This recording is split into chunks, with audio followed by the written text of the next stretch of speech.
So we cold open on Joan and chocolate noodle soup. Crying in each other's arms and on the same bench where she hugged Gary when she was telling him she was leaving. So we already knew what was coming. Meanwhile, the guys are inside. Charles L is teaching everybody like taekwondo or karate. Yeah. Mark is teaching Pascal how to do laundry. I don't know if you saw that. And we have 11 men left. So group date card arrived. They're really tripping through these men. They move fast. This is really quick, right? Very fast. So group date card arrives for everyone except Jordan from Chicago and the CEO of AARP. Yeah. The men go off on their group date. They meet Joan at this theater. She's looking like mature Barbie. Yeah. Right? Oh, that's a good one. Yeah. Very cute. And she said she's feeling a lot better this week because last week was rough. Yes. Mom was sick and just like didn't want to be here. Out walks my Becky of the week. Oh my God, Becky of the year. Caitlin Bristow. God damn, bro. Tasia just put up a TikTok. Girl. She did? Ooh, shading the fuck at her. No, I missed that. Why? We should have covered that in Bachelor News. No, we can't cover it. It's not anything. But she just, it's just like a lip sync video. Okay. That she put up. I'll send it to you. Send it to me. Fun little sleazy Nicki Minaj. Ooh, yeah, she put it up. Oh, and it's shady. It's like shady. Ooh. I never found you smart. I just found you annoying. She's like mouthing the lyrics. And what's his name? Who's this one? Jason reposted it.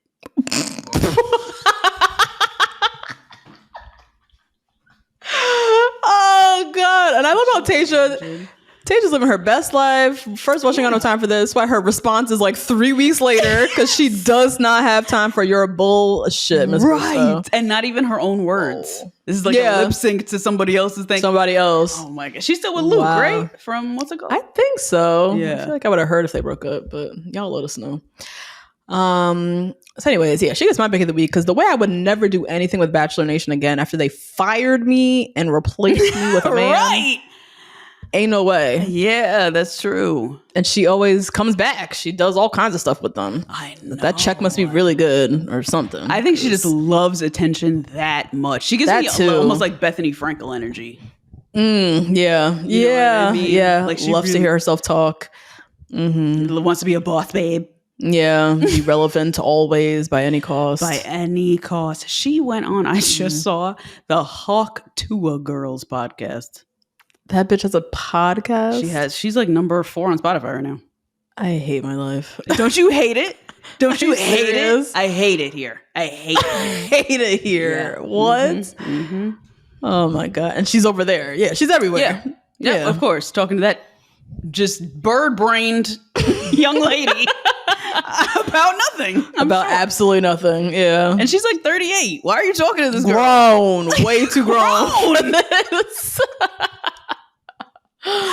Oh my God. You know what? I don't hate my life. I love my life. I love that back. My life too. Yes. You know what? We prayed right before this call. We did. Let me take that back. Let me not. Yep, I do. Just a little frustrated when you see some of these people out here, but it's okay. It is so maddening, you guys, to see these people to some extent win.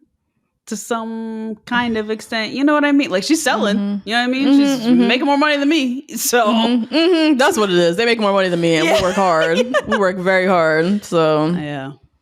Anyways, so out comes the original Chippendales dancers. Whoa, they look different than the Thunder Down Under. Yeah, a little different. Yeah. Thunder Down Under, those guys are like huge. Like bodybuilder type, damn near. And they are a little bit more sexy, right? Yeah. Raunchy. I think a bit raunchier.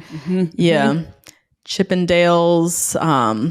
They're sexy, doing a little body rolls, but they're not like humping bitches on stage. Like I don't think. Right? Yeah, they're not performing cunnilingus over your pants on stage.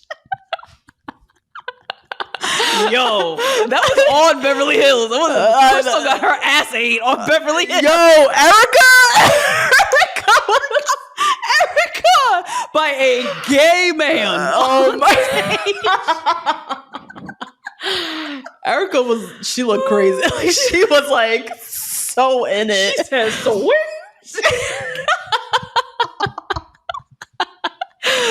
Oh, and so all of you guys' stories. Did you think about the stories, everybody? I remember the one email call out. We got like 10 emails of pictures, and I went last year. It's like, oh my God.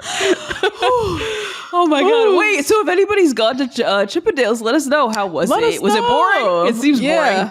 And if you went to Chippendales and Thunder Down Under, like, are we making the right comparison? What are they like? You know, the vibe for either. Yeah. But yeah, it was cool. They had like the guys in their 60s, like the original dancers coming out. They all look good. Their bodies were still buff. You know, they still hitting the gym, doing their little body rolling. And I love when they like grab the air and I hold on to it. They're like teaching them that you know, grab, you do the double and then the shampoo, he said. I was like, I can't. You want Gary the only one with hair. Right. Charles L. doing the two-handed body roll. My God. His whole body is in this roll. It's like a C. Yeah. Oh my God, I was dying. Roll till his ankles, just his little toe. Yes, all the way. Yeah. Oh, it was so cute. They need to do those every time. I know. It just, you get such a good laugh. I would love to see an empowering version of this for Bachelor, Golden Bachelor, because I feel like pole dancing is very empowering as an art form. Yeah. But I don't know exactly how to do that for like some old nasty man. Oh, wait. Yeah. Not if it's Jonathan. Jonathan. I mean... Jonathan, he been here before. Okay. Lying on TV talking about he ain't never stripped before. Please. Everybody was like, sir, you are way too good at this.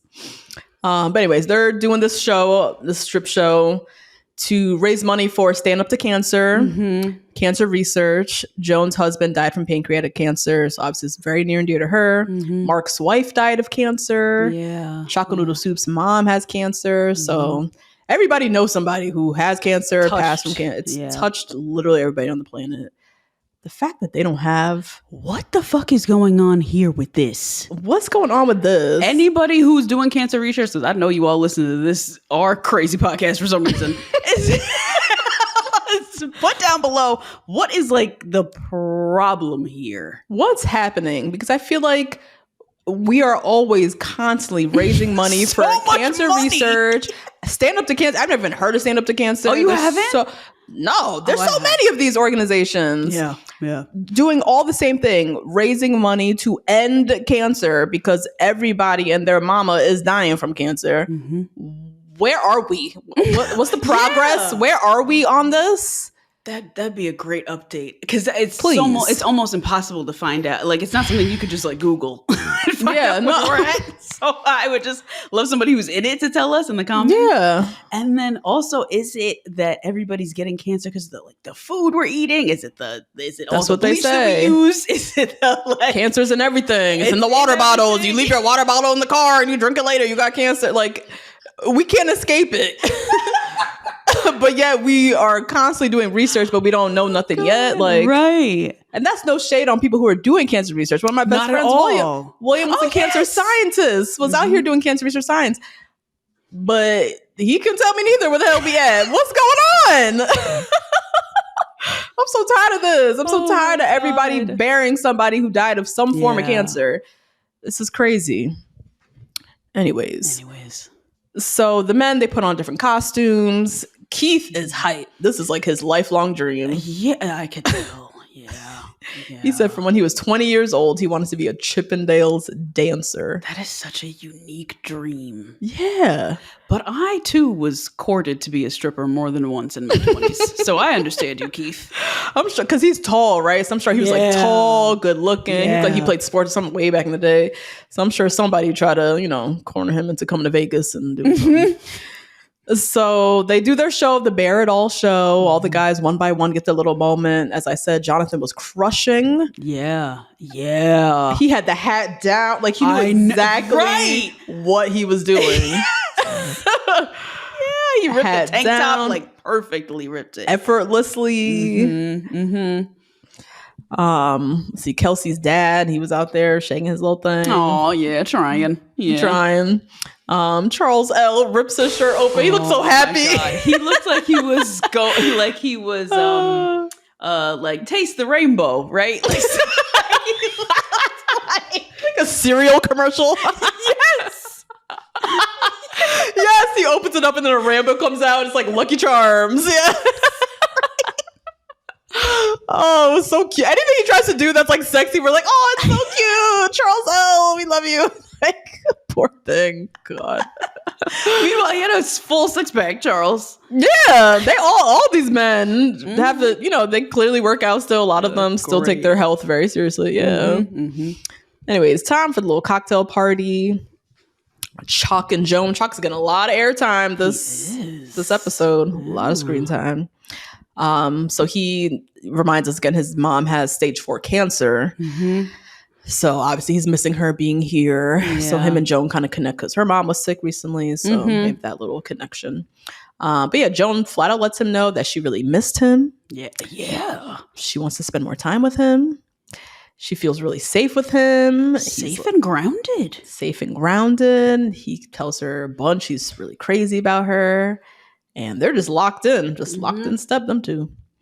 And then, yeah, all the men get their time. Gary FaceTimes his son. That's nice. That was really cute. Yeah. Mark and Joan chat a little bit. So Mark, as we said, also lost his wife to cancer. And they kind of just connect over like the guilt of dating again. This to me, okay, this is so toxic. This is toxic Justine talking, okay? God. This made him so much more attractive to me. He was Stop! Like, I don't want to date anybody. I was like, oh, and you loyal. So toxic. A mess.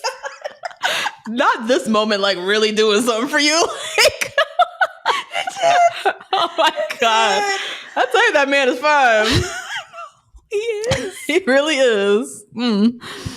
But yeah, both of them had spouses who were sick for a very long time, gave their blessing, like, please find somebody else. But yeah, they just connect over like how hard that is for them and how just the guilt, the feelings of guilt, feeling like you're like cheating or doing something wrong, or it just doesn't feel natural to them because you're like trying to find love with somebody else and you're like, I am in love with someone already. Yeah, right. Yeah. But yeah, she says she likes having Mark here because he's really like helping her along the process. Like they can really connect on this exact topic. But yeah, she ultimately awards her day roast to Chock, a noodle soup. And she says in her interview, he's the first person since John that she can picture her future with. Damn. She ain't saying that about nobody else. Not even Mark. I thought that was weird. But I guess she hasn't had a one-on-one with Mark yet. That's right. Yeah. Yeah. Now, the next morning, fucking Chock's mom died. Oh my God. I was like, died? I know. I was not expecting that. I was like, wait, what? But she's very old and she's stage 4 cancer. Like that shit's serious. So obviously this is really sad. He doesn't want to go home, but he has to, bury his mom and just take care of the estate or whatever. Like a lot of stuff to take care of when someone dies. So yeah, it was really sad. He like sat and told the guys and everybody was crying. Of course he's next to Gary. Of course. Oh my God. Gary immediately jumps into deacon mode. Immediately. Oh, so sad. And Jonathan talking about his mom too. Yeah. Oh yeah, Jonathan lost his mom in 2020, he said, probably in COVID. Yeah. And yeah, it was sad, obviously, but it was nice to see the men connecting in that way because, as Chock said, like he's like, I know some of you have lost a parent or lost some of your parents. This is my first one. I was like, because when you reach these ages, 50s, 60s, this is when you start burying your parents. Generally, this is when you start burying your parents, right? And as old as you is, and you're 60, you're still your mom's little boy. Absolutely. Yeah. So that was tough. And just seeing all of them, their confessionals just like crying because they know exactly how he feels. Now, Joan shows up for her date with Jordan. But Chock meets her outside, sits and lets her know, his mom passed and he has to go. Yeah, he said he needs to go home, check on his mom's husband, the family, just like everybody who's there. And doesn't say if he's coming back. Like, doesn't say anything. I'm like, I hope he comes back. This is literally exactly when Joan left last time. I know. Yeah, episode 4. I think it was episode 4. Yeah. Same thing for family emergency. And also the person who, Gary at the time, Joan was like one of his top. Yeah. So when your top people's leaving, like, this is crazy how it's just running itself back. We need to get rid of this mansion. We need to burn this mansion to the ground. Burn it to a crisp. So much bad energy in this place. Oh my God. I feel like I would start shivering if I came in. Like, I feel like it would be real bad vibes in there. Bad vibes. It's cold. It's a weird smell. Definitely a weird smell. You got some water, it turns to ice. Weird stuff happens in there. Very weird. So Joan has to just like pick herself up, like gotta move on. Like for Jordan, who I barely remember who this is. I don't know anything about him. So Joan, by the way, looks amazing. I'm like, Lord, I need to get my shit together because how am I gonna look like this at 60? Oh no, we definitely can't, girl. I see him all up and through the yoga studio. Please. Yeah. Oh yeah. And these men with these 6-packs. Yeah, we see them at the yoga studio. Yeah. I'm saying I gotta get my shit together though. I believe they can do it, but can I? Yes, you can. Yes. God. So anyways, Joan and Jordan head off to go ice skating for their date. I hate ice skating. I love watching it because everybody eats shit when they're out there. I hate it. I don't even like watching it because I know when they fall, that shit hurts. Yeah, it does hurt your butt. Oh my God. It's like you're falling on the hardest thing ever made. Like, it doesn't feel like the ground. It just feels like pain. Something so hard. Like, sorry. I hate ice skating. I don't hate a lot of activities. I'll do a lot, but not ice skating. Side note, Jordan. Does Jordan's voice not sound so young to you? It does. I heard it. Yeah. You heard it this time? Yeah. It's like, so weird. If you like close your eyes like you're in the pods or something, you literally think you're talking to like a 30-year-old. Something about his voice. I'm like, this is a 60-something-year-old man. It's odd. Anyways, they, ice skate, then they sit and chat. We learn a little bit about him. So he's divorced. Him and his wife had met in college. They got married. They had 3 kids together. Then the hoe cheated on him. Yeah. Not the hoe. So him and the 3 kids moved out of the house. He became a single dad, living in this like 2-bedroom apartment, just them. Yeah. And that's wild. That's crazy. That's really crazy. Yeah. Your That'd be wife, happening, though. That'd be happening, yeah. But you mostly hear it in the reverse, right? Yeah. The woman, definitely. she's out with the kids, 4 of them. Now she got raised these kids on her own. Yeah. Hearing that the dad moved out with the kids and is now raising. That's crazy. Is this the lady who was alcoholic, or is that a different person? Oh, there was somebody who had an alcoholic wife. I don't remember. Yeah. So that's Jordan. Yeah. But yeah, Joan really likes him because they both like their kids are their world. So, like their kids are everything to them. So they could really connect on that. Which who isn't? I don't. Yeah, I'm like he's getting a Trisket for that. Like all the parents. Yeah, that's their world. But okay.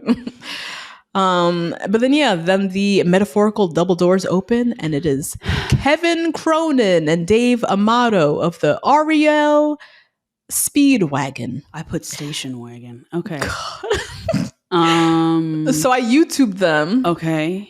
They have 2 big songs that we know. Oh, really? Like, okay. Definitely know. Yes. So if you anybody YouTube them, you know exactly. It's like these classic rock songs. Oh, like yacht rocky type of songs? Yes. Yeah. Okay. Kind of that vibe. So yeah, but of course we're like, what the fuck is this? Yeah, I was like, Jordan was very excited. Very hype. Yep. So yeah, they have a little dance. He gets to date Rose.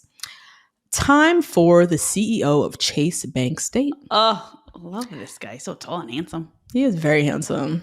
So he meets Joan at quote unquote her house, she calls it. I know. She was gonna live there for a long time. So I guess that's why she called it her house. I get. Oh, wait, this is where she stays? Yeah, this is where the Bachelorette stay. I remember this house from a different Bachelorette date. Oh, from Gabby and Rachel's. They took one of them to this same mansion. Okay. Yeah. Oh, this place was nice. It's really nice. It's a cute little Airbnb. All right. So they're, cooking. I think she said lemon chicken baked ziti. Baked ziti, which sounds like something straight from Blue Apron. I'm shocked it wasn't sponsored. Have you ever had a lemon chicken baked ziti? I don't know what that means. No, I don't think. And even ziti is like absolutely not Italian, but like, come on now. What are we doing with these people's what is this? Food? Lemon chicken? Lemon chicken baked ziti. It's one thing I remember when I went to Italy with my sister, my sister, and William. In Rome, we took a cooking class. It was awesome. It's like on a rooftop.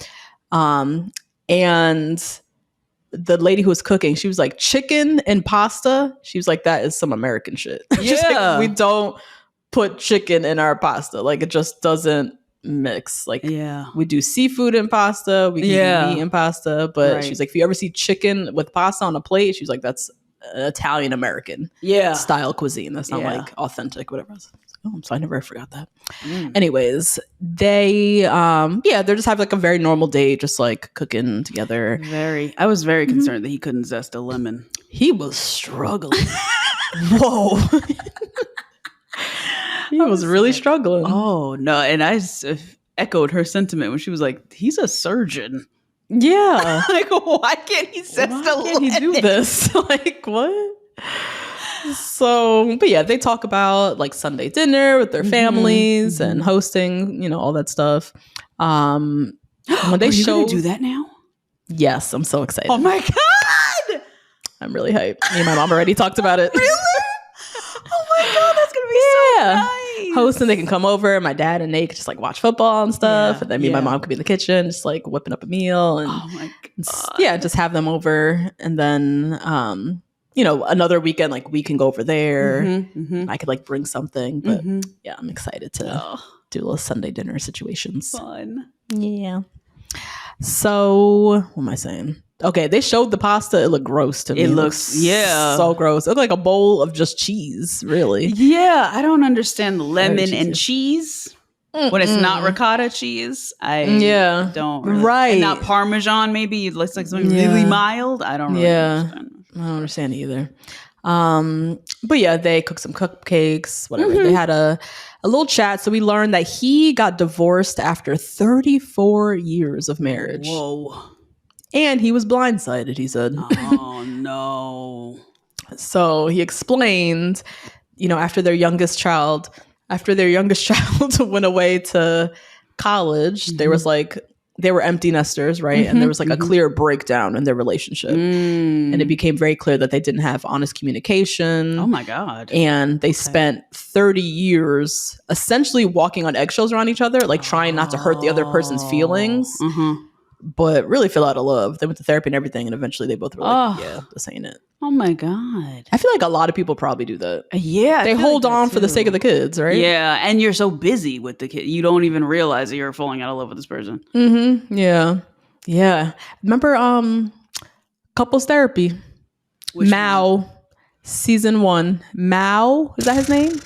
Mao and Homegirl. They were empty nesters, right? Their son was just about to go off. The second that was about to go off to college, she was like, I gotta get rid of this one too. I gotta get rid of him. God, he gotta go. I can't do this. I've been hanging on, but I can't. But she was ready to date, though. That's the thing. I think she wanted to be on these streets. She was bad. She was ready to be outside. And I'm sure he had been outside their whole fucking marriage. So she was so tired of this, not getting her some as well.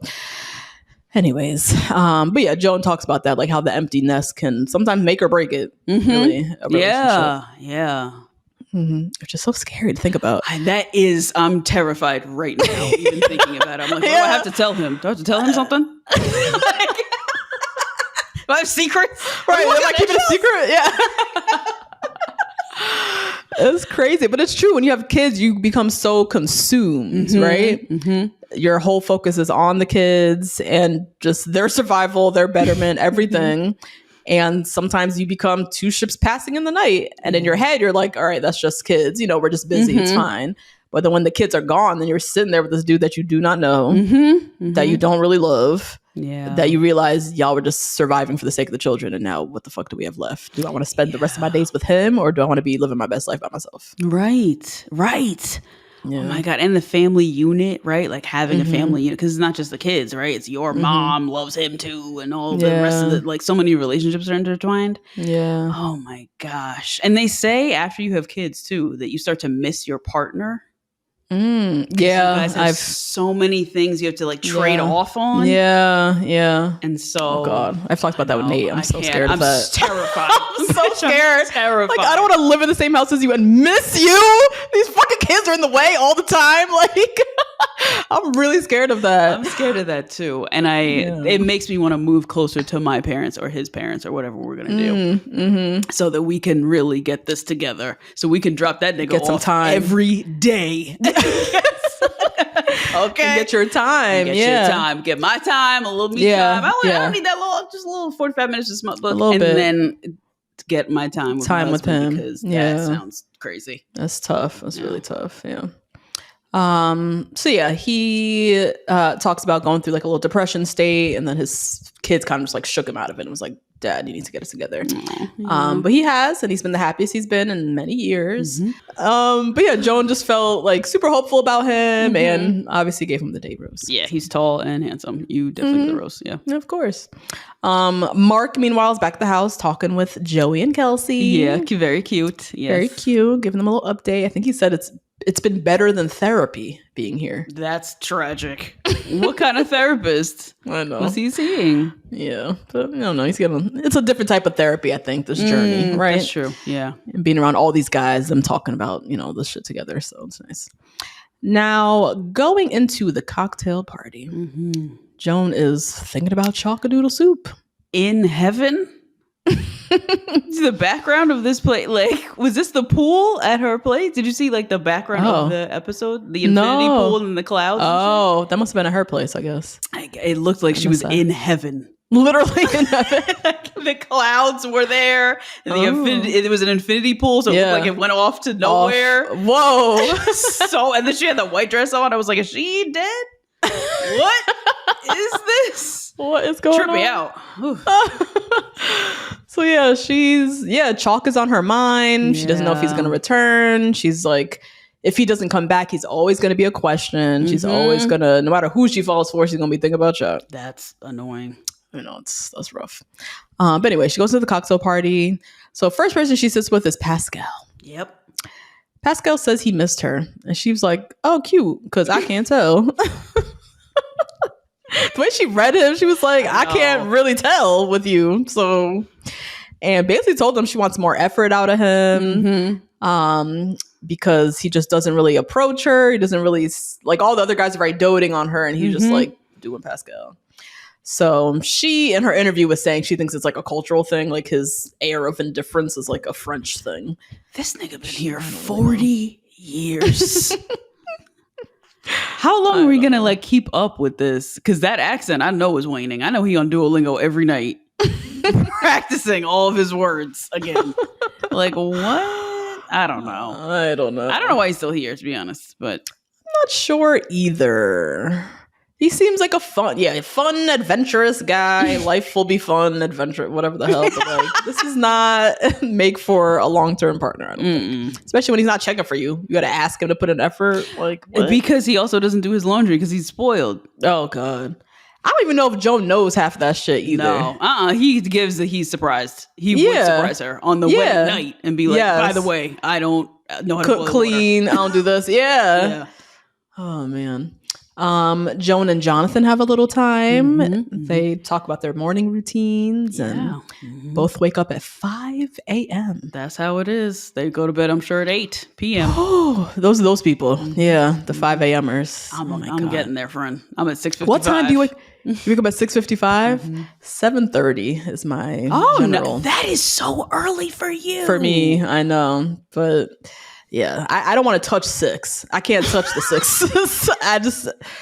If I'm not going to the airport, I'm not waking up at anything 6 nothing. So 7:30 is where I'm at now. That's really good. And that works for me. Or, whatever. That's early. Yeah. Yeah. Now, Joan. Joan. Joan, she gets time with everyone. She's like, she's feeling a lot more comfortable, feels more easy, free flowing with everybody by this point. She does get some time with Keith. So Keith was her first impression rose. Since then, he's not had a one-on-one date, and they don't really get that much time together. And his thing still says girl dad. Yeah. And I don't even know why. The novelty wore off. And we don't know who he is, so we don't even like care. Yeah, right? anymore about that. But yeah, they sit. He's like mad nervous. He's like, any moment he gets with her, he's like building up in his head now because he like never gets time with her. So he's like super nervous and just was disappointed in their time together because it was very surface level. They're talking about like, what's your ideal day look like or some dumb shit. She said, if when you're retired, what does your day look like? And he was like, I haven't thought about it. I was like, me and Natasha have had a whole episode. Oh my God. Surrounding what is going to happen when we retire. When we wake up to when we go to sleep. I can't wait to start working. Oh God. So yeah, I don't know about Keith there. And then Joan, just as she's about to head inside, we hear her name. Somebody calls her name, and it's Chocolate Noodle Soup. Oh my God, this is very Notebook. It's so Notebook. Ryan Reynolds? No, Gosling. No. Gosling. Ryan Gosling. Yeah. And what's my girl? Nicholas Sparks. Oh, Rachel McAdams. Rachel McAdams. Yes, yeah, Nicholas Sparks. Yeah. Oh my God. Yeah, he comes out of nowhere. They sit, they chat. He's like, I'm so crazy about you. And they kissed a lot. They made out at one point. I was like, oh, there's some tongue action going on here. This ain't no little dry peck that we keep seeing. No. They in there. And then he asks her about a ring that he always sees her wear on her ring finger on her right hand. Asks her what that is. And she does say that's her ring from John. Yeah. And it took her a while to move it off of her ring finger, her left hand to her right. But she felt like she needed to do that. She didn't think it would be fair to like have him still holding that slot when she claims she's looking for love. So that's another thing I haven't even like thought about. I looked at my ring and I was like, I'm never taking this shit. I was like, what? Even just moving it from one hand to the other would feel so weird. Yeah, really weird. And just sad. Like you wore it on that one finger for 40 years, however long she was with John. And it's just a reminder always constantly that he's not here also. But yeah, he then shares like how scary it is to be vulnerable and just he's really scared of getting hurt, but he really wants to push himself to continue to be more open with her and just keeps telling her he's so crazy about her, And she's just, the way she was sitting with him in comparison to Keith, because when Keith was sitting there, Keith was sweating. I like, know. Oh, it was all close. She looked a little bit uncomfortable. With Chock, they were also very close, but she was like leaned in and like very cozy. So I think that's her man, y'all. It might be. Time for the rose ceremony. First rose, for some reason, goes to Pascal. Yeah, I don't know why they're keeping... He's a producer pick, I guess. He must be. Then Jonathan, then Mark, then the last rose. There ain't not that many roses. No, that's why I'm so confused. This must be over, girl. This must be over. Hometowns next week? The fuck? And the last rose goes to Keith. Yeah, I don't know why either. We could have given Gary another week. You know what I mean? Yeah. So, okay, we do have to say goodbye to some POCs, as we said. Gary and Charles L. Gary, at this point, she's kissing everybody. Gary ain't getting no kiss. Charles L ain't getting no kiss. You know what I mean? Kissed Gary. That was sad. I forgot even the point of this. Okay, yeah. You're like, just keep Gary around. Like, for what exactly? But yeah, just heavy friend vibes with those two. Everybody else that's left, I think there is a chance potentially. And then also Jill and gotta go Jill. Sorry, didn't even have his name on there. I was like, oh shit. It said skedaddle, get off of our screen, thank you. And then Dan from Naples also. But yeah, Charles was so cute in his little interview, just talking about all the friends he made and the healing this has been. And yeah, I'm just happy for him. I'm happy for his journey here, honestly. And that was the episode, my friends. So we did get a preview for what's to come. This looks very exciting. Yeah, so it's the most robust preview we've seen yet. So first we see Joan and Jordan in Chicago. Oh shit! Is that a spoiler? Yeah. Right? Damn. So I got to get to know Jordan now. I don't even know he does. I don't know nothing about no Jordan, but looks like they're going to hometown Chicago. So we see Jonathan saying, "When I look into your eyes, I know it's just the beginning for us." Jonathan with these lines. Oh my God. I can't wait till he's Gold Bachelor girl. Oh my God. Jordan saying he's falling in love. Chock saying we can have a beautiful life. They can. I agree. We see Joan and Pascal riding in a sports car. Her again saying life with you can be fun and adventurous. It's time for Pascal to go. We're tired of this. Oh my gosh. And I do not want adventure at that age. Maybe I'm just thinking about this age now, but I'm so exhausted. The last thing I'm looking for is adventure. No. I think so. I think by 60, after I raise all these damn kids. Yeah, that's adventurous. Sacrifice my... I want a different kind of adventure. I want to go swimming. I want to go out. I want to jump off rocks again and shit like that. Like, I'm there. I get it. But not with Pascal. Like, he's too into himself. We see Joan in a helicopter with Keith. We see Joan and the CEO of Trader Joe's. He's saying that he's fallen in love.